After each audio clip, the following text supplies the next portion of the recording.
bayan ng Pilipino. Dos, mga madam. Padaan tayo dito sa Liwasan Bonifacio. Liwasan Bonifacio. Dito yung ano, may isog rally ngayon. Gusto naman sana mag-stay ng matagal. May biyay pa tayo para niyan. Mga ilang minuto lang. 3 minutes. Pwede na. Yan. Dito lang ako sa may gilid ng ano, kalsada. Siyempre, nag-isimpatiya tayo sa nangyayari sa ating paligid. Lalo na sa ating gobyerno ngayon. Naramdaman naman natin kung ano yung talagang hirap ng Pilipino.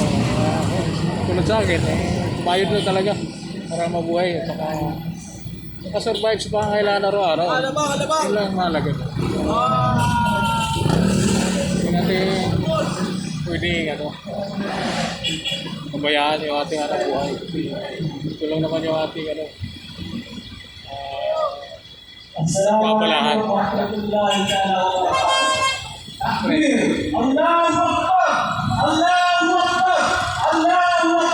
Tayo piniyuki mo ito kasi wala na maparadaan. May delivery pa. Parang aking pa ako. 3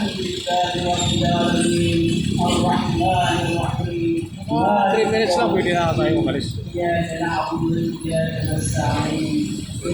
Laban sa mga maisog yan! Laban!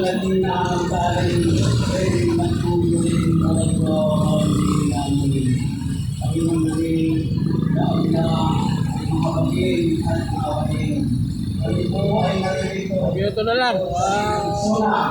3 minutes tayo mag-stay dito.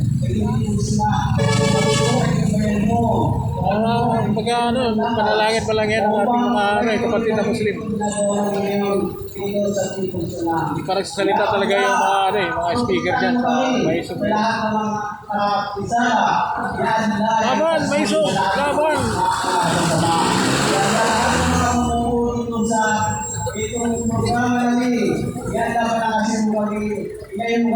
Iwasan Bonifacio ito. Iwasan.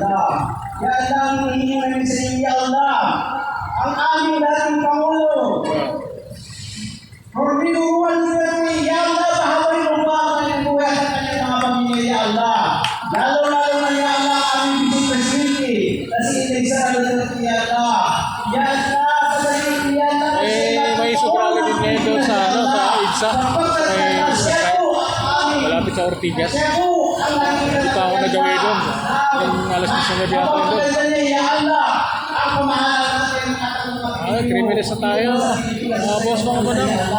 Kami po yan ay nangyayari na hindi tayo magkaroon yan na magkaguruan tulad ng ipal nila napagkat yan na kami po. Pwede natin ngayon 3 minutes at 30 minutes. Kawawa naman nangyayari ka kasi pagpansayaan na. Kawawa po yan ang mga mamayan pagyan po ay nangyayari. Kaya gusto ko namin na Allah at sa susunod. Kataon lang napadaan talaga ako dito. Dito sa Pagka ito na ko na rin. walang iba po yan na kundi ang aming pinakamahal na Vice Presidente na si Inesa Rodriguez. Ya Allah! Kaya tatanggapin niya na kami panalangin, Ya Allah. Kami po itas kami sa atin sa nasakaya na amin. Allahumma kinatutunin niya, Allahumma kinatutunin. Ya Allah! Wala namin corporate. Nawili ako, nawili. Wag na alaban na. Wajin na dyan na tama at natural. Ya Aziz, Ya Rabbi, Ya Rabbi, Assalamualaikum warahmatullahi wabarakatuh. Laban lang mga maisog. Malagay, lumalaban tayo sa buhay. Okay mga boss, mga madam. Bye-bye. Bye-bye.